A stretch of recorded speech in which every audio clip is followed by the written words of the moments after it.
मित्रांनो, मागील व्हिडिओमध्ये आपण रोधांची समांतर जोडणी या संकल्पनेची ओळख करून घेतली। इथे आपण पाहू शकतो की हे दोन्ही रोध एकमेकांना समांतर आहेत, कारण या दोघांची ती टोके एकत्र जोडलेली आहेत आणि दोघांवर एकसारखं विभवांतर आहे। बरोबर। आता असं समजूयात आपण की हा रोध आहे R1 आणि हा रोध आहे R2।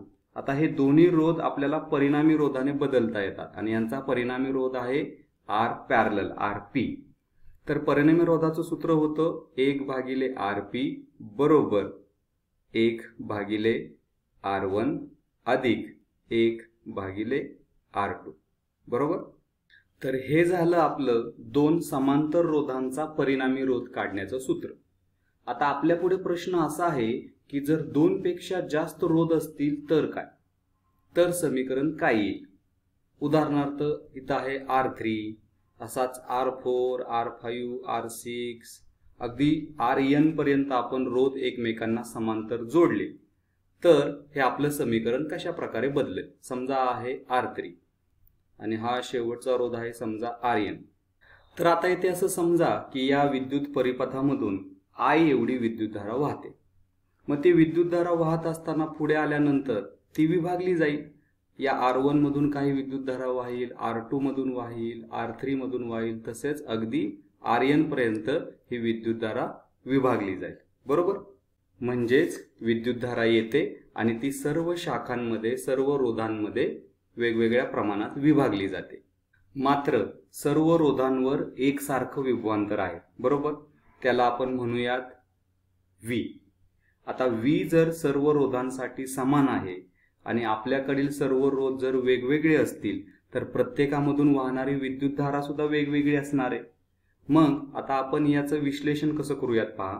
तर येथे या विद्युत परिपथामधून वाहणारी विद्युतधारा आहे समजा I। ठीक आहे। मग हा I काय असेल, तर हा I असेल या प्रत्येक रोधामधून वाहणाऱ्या विद्युतधारेची बेरीज, म्हणजेच समेशन ऑफ बेरीज। कशाची बेरीज, तर प्रत्येक रोधामधून वाहणाऱ्या विद्युतधारेची बेरीज, म्हणजेच I1 अधिक I2 अधिक I3 ते अगदी In पर्यंत। बरोबर। आता आपल्याला आणखीन एक गोष्ट माहिती आहे, ती म्हणजे प्रत्येक रोधामधून वाहणारी विद्युतधारा ही त्या रोधाच्या व्यस्त प्रमाणात असते। बरोबर। मग In बरोबर 1/Rn गुणिले V। In म्हणजे काय, तर येथे प्रत्येक रोधासाठीची असणारी एकूण विद्युतधारेची बेरीज। Rn म्हणजे काय, तर परिणामी रोध आणि V विभवांतर, जे की प्रत्येक रोधातील विभवांतर हे समान आहे। मग आपण एकूण विद्युतधारेसाठी जर हे सूत्र लिहायचं ठरवलं तर ते काय येईल, तर I बरोबर विभवांतर सगळीकडे समान आहे, मग आपण तिथे लिहूयात V आणि 1/Rn च्या जागी काय येईल, जर आपल्याकडे नंबर ऑफ रोध n असतील तर 1/R1 अधिक 1/R2 अधिक 1/R3 ते अगदी किती रोध आहे तिथपर्यंत। समजा शेवटचा रोध आहे n, तर 1/Rn। आणि मग इथे हे आलेले सगळे जे काही रोध आहेत ते आपण एका परिणामी रोधाने बदलू शकतो आणि मग या सर्व रोधांसाठीचा जो परिणामी रोध असेल तो परिणामी रोध असेल 1/RP R पॅरलल। बरोबर। मग हा 1/RP हा या सर्व रोधांशी समतुल्य असेल। बरोबर।